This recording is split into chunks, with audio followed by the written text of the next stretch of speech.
Former Prime Minister Bob Hawke has died. His wife Blanche confirming the news in a statement. He led the country between 1983 and 1991 and was among one of our most popular politicians as Prime Minister. And after leaving politics, his economic decisions are credited with setting up a prosperous era for Australia through reforms including floating the dollar and introducing compulsory superannuation. He was 89 years old. On the eve of the end of a federal election campaign, the nation is mourning the death of a Labor luminary.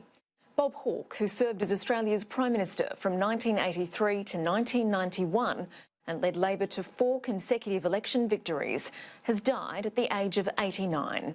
Affectionately known as the Silver Bodgie, Hawke's death just a day out from polling day, sparking a rallying cry for Labor to win it for Bob.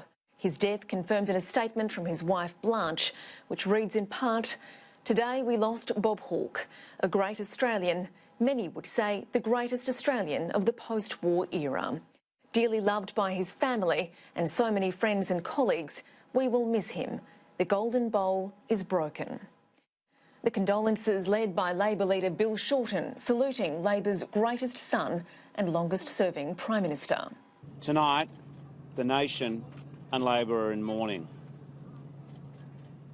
We have lost a favourite son.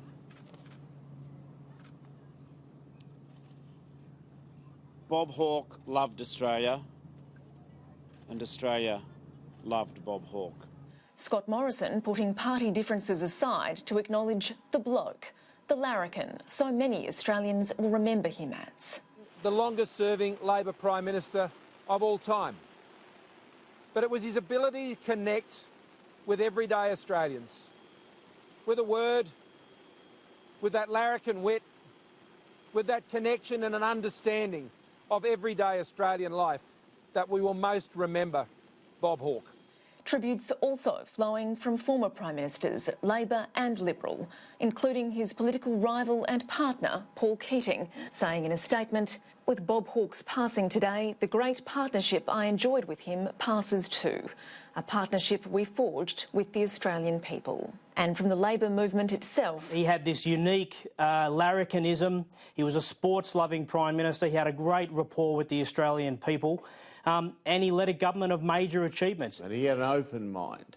That's the great thing about him, was that he didn't go into a cabinet meeting determined to make the cabinet see it his way.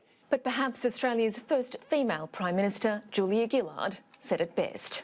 In the end, what made Bob Hawke so special was really very simple. His real genius wasn't for scholarship or unionism, party leadership or even the Prime Ministership. Bob's genius was in his understanding of people. And that is a legacy Australians will never forget. A public memorial service will be held in Sydney in the coming weeks.